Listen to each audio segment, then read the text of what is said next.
Property tax के विरोध में आज जम्मू बंद। चैंबर की कॉल का दिखा मिला जुला असर। ट्रांसपोर्टरों ने नहीं दिया जम्मू बंद को समर्थन।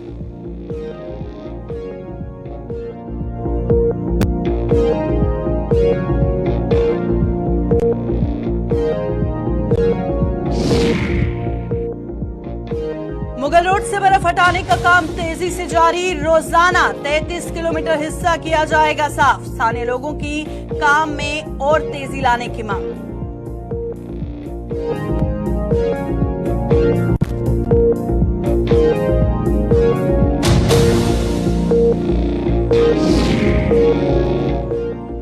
मड़ीन में निर्मित कोल्ड स्टोरेज बना मात्र शो पीस। किसानों को दशकों से सुविधा के बदले मिली दुविधा। रखरखाव न होने से बना खंडर। किसानों में निराशा।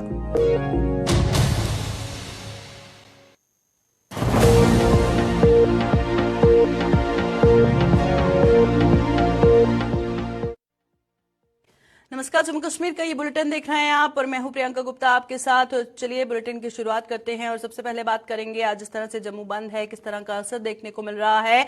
जम्मू कश्मीर में लागू किए गए प्रॉपर्टी टैक्स के विरोध में जम्मू चैंबर ऑफ कॉमर्स द्वारा दी गई जम्मू बंद की कॉल का मिला जुला असर देखा गया। चैंबर के आह्वान पर जम्मू में जहां सभी बाजार बंद रहे वहीं पब्लिक ट्रांसपोर्ट पर बंद का कोई असर नहीं देखा गया। जम्मू की अधिकतर बाजार एसोसिएशन जो है चैंबर द्वारा बुलाए गए बंद को उन्होंने समर्थन दिया था, लेकिन ट्रांसपोर्टरों ने इस बंद को समर्थन न देने का फैसला लिया। चक्का जाम न होने के कारण लोगों की आवाजाही पर कोई असर नहीं पड़ा। मौजूदा समय में क्या है जम्मू बंद का सूरत हाल, इस पर जानकारी दे रही हैं हमारी संवाददाता थोड़ी देर में रितिका राजपूत ज्वाइन करेंगी। सबसे पहले हम आपको तस्वीरें दिखाते हैं। एक तरफ आप देख रहे हैं कि जम्मू बंद का मिला जुला असर देखने को मिल रहा है। दूसरी ओर जो पब्लिक ट्रांसपोर्ट है, चाहे हम बात करें मेटाडोर्स की, ऑटो रिक्शास की, वो साफ तौर पर सड़कों पर दौड़ती हुई नजर आ रही हैं। तो चलिए रितिका राजपूत जम्मू से हमारी संवाददाता हमारे साथ ज्वाइन कर चुकी हैं। रितिका, तस्वीरों में हम साफ तौर पर देख पा रहे हैं कि मिला जुला असर देखने को मिल रहा है। किसी ने समर्थन दिया है और किसी ने नहीं दिया है। तो क्या है फिलहाल का सूरत हाल? जी बिल्कुल, संपत्ति कर जम्मू कश्मीर में लगने को लेके जो विरोध प्रदर्शन जताने का तरीका था कि जम्मू बंद कर दिया जाएगा, उसका हम कह सकते हैं कि मिला जुला असर देखने को मिला है। सबसे पहले आपको बता दें कि ट्रांसपोर्ट की अगर मैं बात करूं तो किसी भी नहीं मिला है। पूरे चल रही है, मेटाडोर चल रही है, यानी कि इसमें किसी भी प्रकार की दिक्कत नहीं है। हाँ, जो व्यवसायिक प्रतिष्ठान है वो जरूर आज बंद रहे हैं। जो जम्मू कश्मीर बार एसोसिएशन की तरफ से भी इस कॉल को समर्थन दिया गया है। उसके अलावा अगर बात की, कुछ एक राजनीतिक पार्टियां हैं जिन्होंने आज जम्मू बंद को समर्थन दिया है, जिसमें पीडीपी, एनसी, पैंथर्स पार्टी, ये तमाम प्रमुख हैं। बिल्कुल रितिका, आपने पॉलिटिकल पार्टीज की बात कही कि किन किन का समर्थन मिल रहा है, ट्रांसपोर्टर्स की आपने बात कही, आम लोगों से आपने बातचीत करने की कोशिश की कि आज जम्मू बंद है, उनका क्या कहना है इसे लेकर या फिर प्रॉपर्टी टैक्स को लेकर? आपको बता दें कि आम जनता की राय प्रॉपर्टी टैक्स को लेकर अगर मैं कहूँ तो वो प्रॉपर्टी टैक्स देने के समर्थन में कहीं ना कहीं हमें नजर नहीं आ रहे थे। लोगों का कहना था हम पहले ही अनेकों प्रकार के कर जो है वो सरकार को दे रहे हैं, जिसमें डायरेक्ट और इनडायरेक्ट टैक्स आते हैं, तो उसके बावजूद अगर अपनी ही प्रॉपर्टी पे हमें टैक्स देना पड़ रहा है तो इतनी हमारी सोर्स ऑफ इनकम है नहीं, तो साल भर में हम किस तरीके से प्रॉपर्टी टैक्स सरकार को दे पाएंगे। क्योंकि मुख्य समस्या इसमें ये आ रही है कि जो घर पहले से बने हुए हैं उनका जो एरिया है हाउस का वो काफी ज्यादा है, लेकिन उन घरों में सोर्स ऑफ इनकम लोगों की बहुत कम है, तो उनके लिए हल्की सी मुश्किलात हो सकती है। अगर इस समस्या को सुलझा लिया जाए तो शायद आम जनता जो है वो राजी होगी। चलिए, बहुत बहुत शुक्रिया रितिका ज्वाइन करने के लिए, तस्वीरें दिखाने के लिए। तो तस्वीरों में आप साफ तौर पर देख पा रहे हैं कि जम्मू बंद का किस तरह का मिला जुला असर देखने को मिल रहा है। वहीं पर ट्रांसपोर्ट ने जैसे पहले ही कहा था कि ट्रांसपोर्टरों का समर्थन जो है वो नहीं मिलेगा और सड़कों पर जो पब्लिक ट्रांसपोर्ट है वो दौड़ता हुआ नजर आ रहा है। वहीं दूसरी ओर आप साफ तौर पर देख सकते हैं, अगर हम दुकानों की बात करें तो उसे लेकर जो है मिला जुला असर देखने को मिल रहा है। प्रॉपर्टी टैक्स लागू करने के मुद्दे पर भड़के वकीलों ने भी आज जम्मू हाईकोर्ट बार एसोसिएशन के बैनर तले कामकाज ठप रखा। वकीलों की हड़ताल से अक्सर लोगों से खचाखच भरा रहने वाला जम्मू हाईकोर्ट परिसर आज सूना सूना नजर आया। शुक्रवार को चैंबर ऑफ कॉमर्स के प्रतिनिधियों ने बार एसोसिएशन के सदस्यों से मुलाकात कर जम्मू बंद को समर्थन देने का आह्वान किया था और बार एसोसिएशन ने पिछले दिनों चेतावनी दी कि यदि सरकार से प्रॉपर्टी टैक्स के फैसले को वापस न लिया गया तो जम्मू में एक बड़ा आंदोलन शुरू किया जा सकता है। चैम्बर ने कल हमारी टीम को, जो हमारी बार एसोसिएशन की टीम है, हमारे प्रेसिडेंट साहब उनको मतलब कॉल की थी, आए थे उनके पास।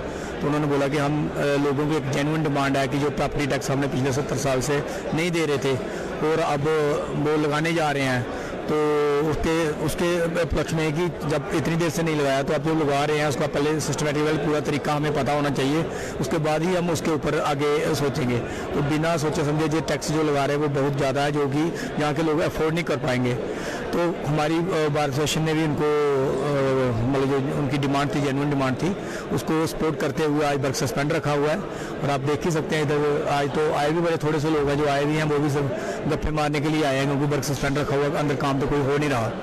तो बाकी कॉल तो चैम्बर ने दी, हम तो सिर्फ उसको सपोर्ट कर रहे हैं। जय हिंद, जय भारत। तो ऐसा है कि हमारा आज बार एसोसिएशन ने चैम्बर ऑफ कॉमर्स के साथ देते हुए वर्क सस्पेंड रखा है। हम उनके साथ शाना बिशाना चलना चाहते हैं। बार एसोसिएशन ने कल डिसाइड किया था अपनी एग्जीक्यूटिव मीटिंग में कि हम भी जम्मू वालों के साथ हैं, चैम्बर ऑफ कॉमर्स के साथ हैं। जो प्रॉपर्टी टैक्स अभी लगाया गया है उसके साथ हम भी आज वर्क सस्पेंड रखा हुआ है।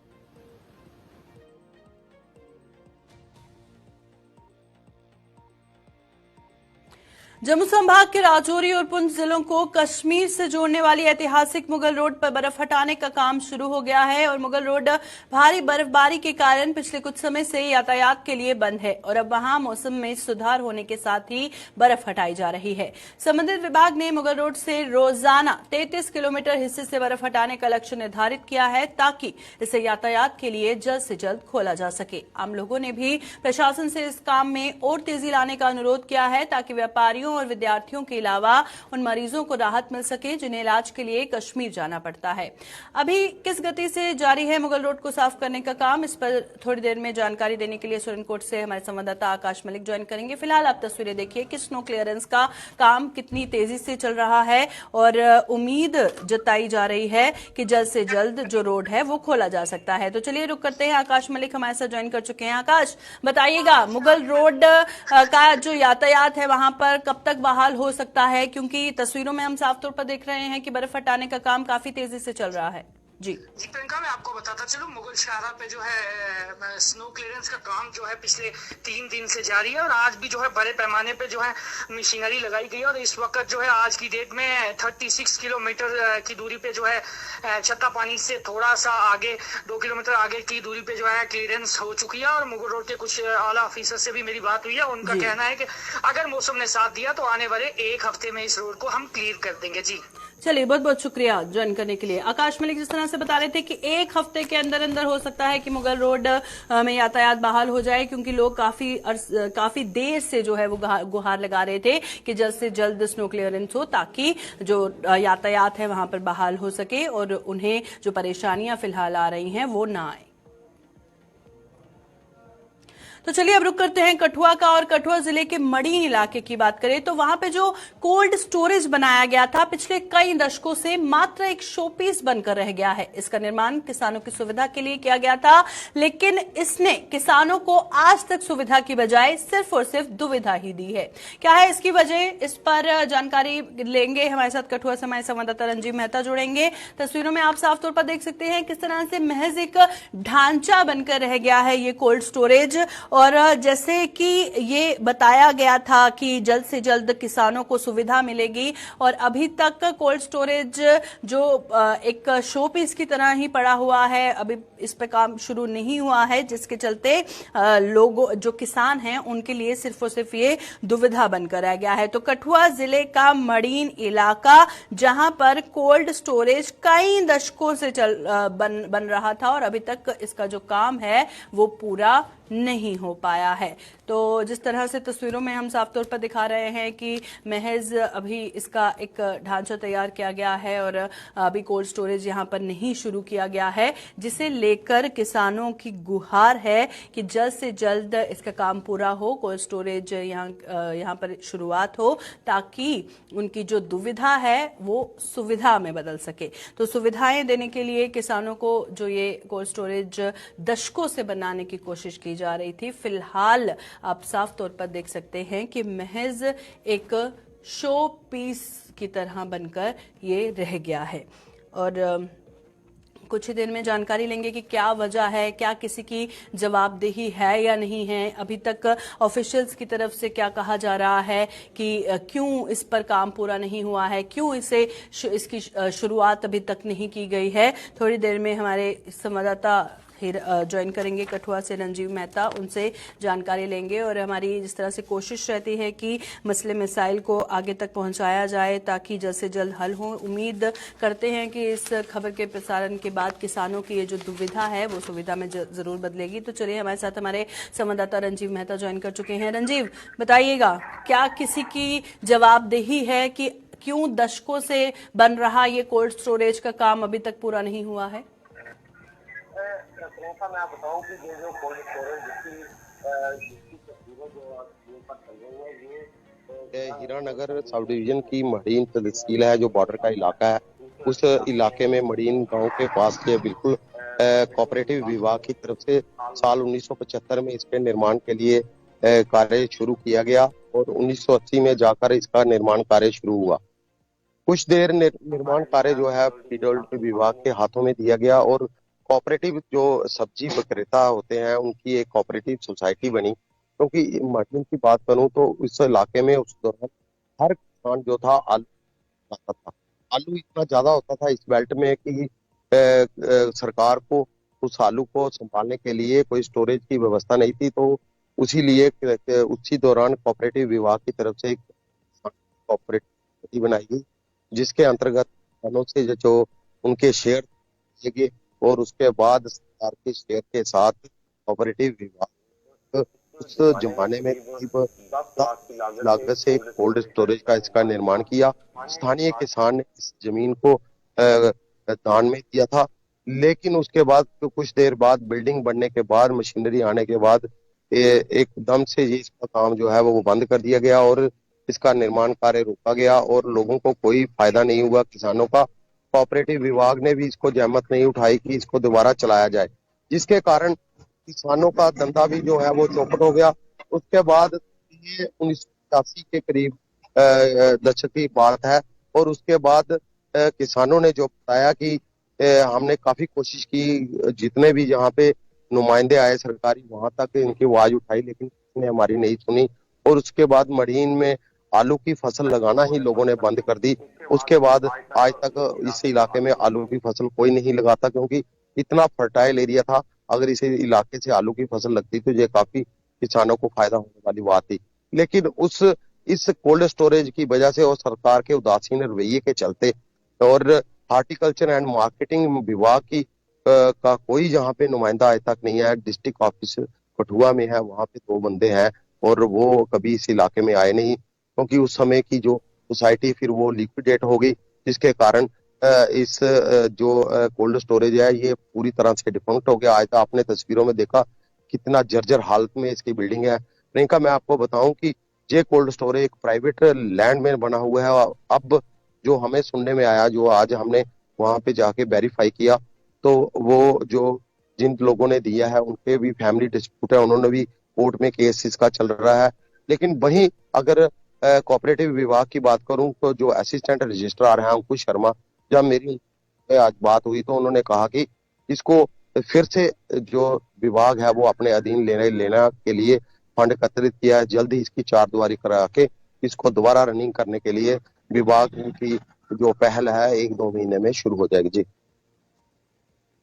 थे और बता रहे थे, जब ऑफिशियल से उनकी बातचीत हुई, इनका कहना है कि जल्द से जल्द जो है इसका काम शुरू हो जाएगा और जल्द से जल्द इसकी शुरुआत भी हो जाएगी। और वहीं सवाल ये है कि दशकों से अगर काम शुरू किया गया था तो अभी तक काम पूरा क्यों नहीं हो पाया है।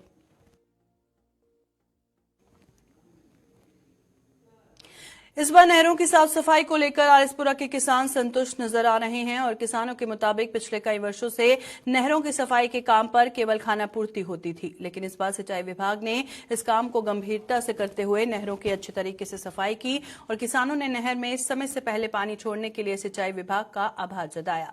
किसानों के मुताबिक पहले विभाग 13 अप्रैल को नहरों में पानी आता था, लेकिन इस बार समय से पहले पानी आने से सिंचाई की समस्या को दूर किया गया है। इस बारी जी रणवीर कनाल है बहुत बढ़िया सफाई हुई है, क्यों इस मौके जी जेसीबी लगी हुई है, कोलों तक पुज गई सफाई कर दी। बाकी सारिया नहरों की सफाई अच्छी की है। डिपार्टमेंट का एक बड़ा शुक्रिया अदा करने के अच्छी सफाई करने नाल एक तो पानी भी इस बारी थोड़ा जल्दी छड़ दिता है। अगली बारी जो पानी आया ही विसाखी के लगभग विसाखी को आया सी, एक महीना पहले पानी छड़ता, क्यों कणकों को थोड़ा पानी की जरूरत भी है। ताकि डिपार्टमेंट का बहुत शुक्रिया अदा करने LG साहब का कि जल्दी जल्दी जो पानी छड्डिया ना। बाकी नहरों की जी सफाई है बहुत ही अच्छी हुई है, ये अं बड़ा धन्यवाद करने अपने LG साहब का। दोबारा ये गल है कि जी सफाई है पिछे मुमके तो लैके कोलों तक दबलैर तक पिछे मराली तो लैके मैं देखा, मैं खुद जाके देखा एज एक शहरी नाते बाद देखा जाके बहुत अच्छी सफाई की गई है। अं बहुत ही धन्यवाद है डिपार्टमेंट का, इस बार ये नहरी सफाई बड़ी अच्छी की गई। टाइम इस साल कैनाल की जो सफाई हुई है वो पिछले साल से 3 गुना अच्छी हुई है, क्योंकि पिछले साल जो उन्होंने सफाई कराई सी वो JCB ने कराई सी, 3 यल क्लियर नहीं हुई कि इस टाइम ने जो कनाल की सफाई कराई है वो बाई पावर कराई है। और मैं ना सारा का बड़ा धन्यवाद करता जिन्हें सफाई कराई है। और पिछले साल तो 1 महीना पहले इधर इन्होंने पानी छाड़ दिता है और जिम्मेदार को पानी की बड़ी दिक्कत सी। और मैं बहुत धन्यवाद करता गौरमेंट का जिन्होंने अपने पहले सफाई करा के बाई हैंड सफाई करा के तो पानी छड्डिया। जम्मू शहर के विभिन्न चौक चौराहों पर लगी ट्रैफिक सिग्नल लाइटें शोपीस बनकर रह गई हैं और सरकार ने लाखों रुपए खर्च कर चौक चौराहों पर ये सिग्नल लगाए थे, लेकिन इनके अक्सर बंद रहने से यातायात नियमों का पालन नहीं हो पा रहा। ये लाइटें अक्सर खराब रहने के कारण ट्रैफिक व्यवस्था भी बेहद प्रभावित रहती है और लोगों के मुताबिक अगर लाखों रुपए खर्च कर ट्रैफिक सिग्नल लाइटें लगाई गई तो फिर इनका रखरखाव भी होना चाहिए ताकि ट्रैफिक व्यवस्था में सुधार लाया जा सके। ये एक यूजलेस वाइट एलिफेंट खड़ा कर दिया है इन्होंने, इसके कारण कुछ भी यहाँ पे ना ट्रैफिक पे कंट्रोल है, ना ही कोई यहाँ पे कैमरा लगा है। जिसकी मर्जी आती जैसे भाग जाता है, जिसकी मर्जी आती जहाँ रुक जाता है। और दूसरा सबसे बड़ी बात तो ये है कि यहाँ जो पार्किंग स्मार्ट सिटी के सिलसिले में इन्होंने दी थी वो लोग भाग चुके हैं यहाँ पर, और लोगों ने यहाँ पे अपने पूरा कॉपरेट किया था उनके साथ, अपने पार्टी बुलाए थे, लेकिन वो लोग सब भाग चुके हैं। उसके कारण यहाँ पर ट्रैफिक की इतनी बुरी वो हाथ हो गई है कि कुछ जो कस्टमर जो है आते हैं वो भी खड़े हो चुके हैं और ना ही जो यहाँ पे शॉपकीपर है उनको आप पार्किंग की जगह मिल रही है। लिहाजा ये है कि स्मार्ट सिटी एक नाम की है, नाम की सिलसिला है, तो मुझे मालूम नहीं है कि इस सिलसिले में क्या हो रहा है कि स्मार्ट सिटी में कौन लोग जो हैं अपनी रोटियां सेक रहे हैं। इसलिए इसको जल्द से जल्द जो है ठीक किया जाए। ट्रैफिक लाइट्स लगाई तो हुई है, चल तो रही नहीं है। आप कोई एक्चुअली जब से लगी हुई है ना कोई रूल फॉलो करता है, ना कब से चल रही है। परेड की बात नहीं है, पूरे जम्मू में कहीं भी आप चल जाओ, सिर्फ विक्रम चौक है जहाँ पे लोग रूल फॉलो करते हैं ट्रैफिक लाइट। और यहाँ पे कोई ट्रैफिक लाइट ना ट्रैफिक वाला वहाँ खड़ा होता है, कोई रॉन्ग साइड जा रहा है तो रॉन्ग साइड जा रहा है, कोई लेना देना नहीं है ट्रैफिक लाइट से। स्मार्ट सिटी कहने की स्मार्ट सिटी है, आप देख लो परेड की हालत, खाली पैसा खाम लाइटें लगाए जा रहे हैं, खाली लाइटें से और ये डेकोरेशन से नहीं स्मार्ट सिटी बनती है। अच्छी तरह रूल हो, ट्रैफिक लाइट हो, अगर ट्रैफिक वाला वहाँ खड़ा हो तो हर बंदा उसको फॉलो करेगा ट्रैफिक लाइट को। जब ट्रैफिक वाला नहीं वहाँ पे होगा तो ट्रैफिक लाइट को कौन फॉलो करेगा, सारे ऐसे निकल जाते हैं। तो यही कहना चाहता हूँ मैं, तो इसका थोड़ा गवर्नमेंट को देखना चाहिए, LG साहब को, कि ट्रैफिक लाइट की तरह ध्यान देना चाहिए। ट्रैफिक लाइट चलना बहुत ज़रूरी है क्योंकि यहाँ पर ट्रैफिक की थोड़ी बहुत ब्लॉकेज हो जाती है काफ़ी ज़्यादा। कुछ गाड़ियाँ यहाँ से आ रही हैं, कुछ वहाँ से आ रही हैं, प्रॉपर रूल रेगुलेशन से फॉलो नहीं हो पा रहा, जिससे हमारे लिए भी नुकसान है और ट्रैफिक के लिए भी नुकसान है। तो ये जल्दी से जल्दी चलनी चाहिए। देश प्रदेश में शांति और खुशहाली की कामना को लेकर हर वर्ष की तरह इस वर्ष भी जम्मू में सुकराला माता की छड़ी यात्रा का आयोजन किया गया। ये यात्रा आज महंत लक्की बाबा की अगुवाई में जम्मू के भगवती नगर स्थित वैष्णो माता के मंदिर से बिलावर स्थित सुकराला माता के मंदिर के लिए रवाना हुई, जिसे सांसद जुगल किशोर शर्मा ने रवाना किया। सांसद ने बताया कि देश की शांति और खुशहाली की कामना को लेकर महंत लक्की बाबा द्वारा पिछले 23 वर्षों से इस यात्रा का संचालन किया जा रहा है।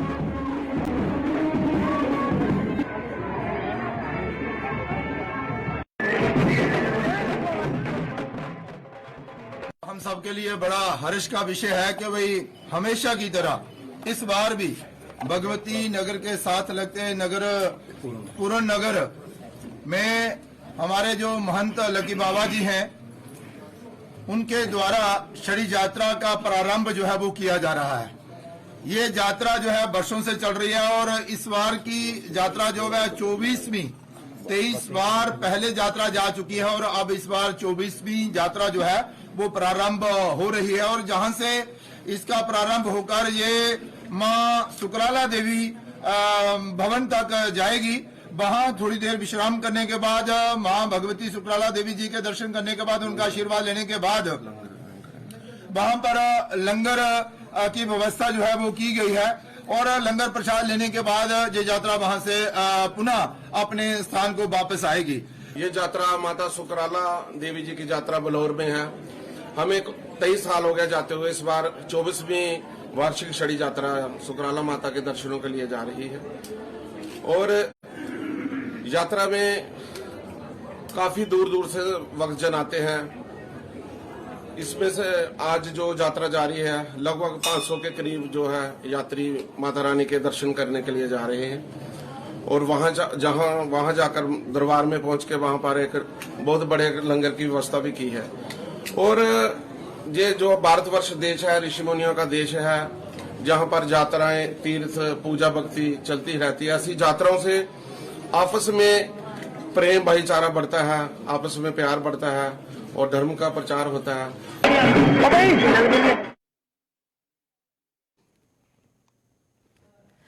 दिल्ली अमृतसर कटरा एक्सप्रेसवे का निर्माण कार्य कठुआ की पंचायत फ्लोट के लोगों की परेशानी का सबब बन गया है। ग्रामीणों का आरोप है कि निर्माण एजेंसी के भारी भरकम वाहनों ने गांव की सड़क को खराब कर दिया है, जिससे उन्हें आने जाने में परेशानी हो रही है और आए दिन लोग हादसों का शिकार हो रहे हैं। ग्रामीणों ने चेतावनी दी है कि अगर जल्द सड़क की मरम्मत नहीं की गई तो वो निर्माण एजेंसी के किसी भी वाहन को सड़क पर चलने नहीं देंगे। जी एक्सप्रेस रोड का काम लगा हुआ है, कोई मेगा कंपनी है जहाँ पे काम कर रही है। हमने इन्हें को 1-2 दफा पहले भी बताया था कि जो हमारे रोड की हालत है बड़ी खस्ता हालत हो गई है, जहाँ आए दिन कोई ना कोई हादसा होता रहता है। परसों की जहाँ पे कोई हमारे गांव में कोई रिलेटिव थे वो जा रहे थे तो जहाँ जो पुल है आपने देखा ही अभी आपने कवर भी किया है कि वहां से वो गिर गए। शुक्र करो कि नीचे नहीं गिरे, नहीं तो बड़ी कोई कैजुअलिटी हो जाती। तो हमने परसों भी इनको गाड़ी वालों को बताया कि हम आपकी गाड़ी जहाँ से नहीं निकले दें। फिर हमने कि जो इनका हेड है वहाँ पे जो ऑफिस है वहाँ भी गए, वहाँ पे था कोई नहीं। वहाँ पे कोई अश्विनी जी थे जो HR थे, उनसे भी बात हुई, उन्होंने कोई रिस्पांस नहीं दिया। लेकिन आज हमने जो पूरे गाँव वाले आए दिन कोई ना कोई कंप्लेन करते रहते हैं, सारा उनको कोई करो, उनका हल करो।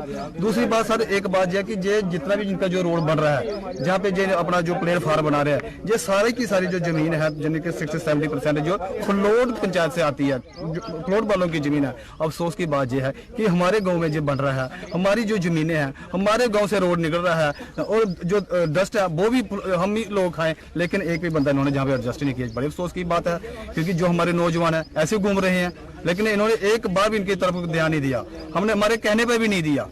तो आज हमारे गाँव के इतने नाराज लोग हो गए थे कि सुबह बच्चे जाते हैं मतलब गिर जाते हैं, पेपर चल रहे हैं, अब न्यू एडमिशन चलेंगी तो रोज ना कोई हादसा होता रहता है। तो इसलिए हमने आज मजबूर होकर इनको चेतावनी दे दी है कि आज के बाद हम आपकी गाड़ी नहीं चलने देंगे। दूसरी बात, इस रोड की रिपेयर होनी चाहिए, ब्लैक टॉपिंग होनी चाहिए पूरी, और जो भी जो पुल है, जो ब्रिज है, इसकी पूरी रिपेयर होनी चाहिए।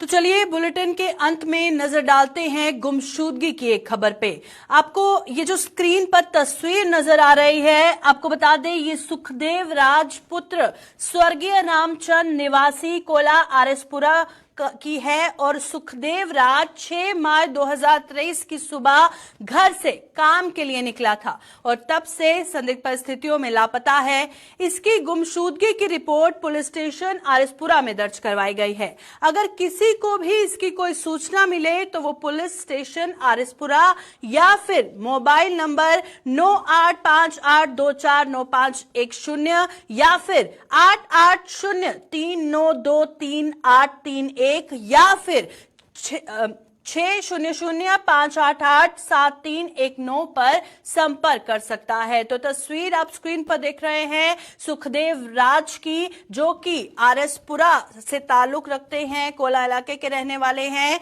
और 6 मार्च की सुबह घर से काम करने के लिए निकले थे, जिसके बाद संदिग्ध परिस्थितियों में ये लापता हो गए। हालांकि इनकी जो गुमशुदगी की रिपोर्ट है पुलिस में दर्ज करवा दी गई है। कोई भी अगर आपने इनको कहीं भी देखा है नजदीकी पुलिस स्टेशन या फिर इनके घर वालों को इन 3 नंबर्स पे संपर्क कर सकते हैं जो आपकी स्क्रीन पर इस वक्त नजर आ रहे हैं।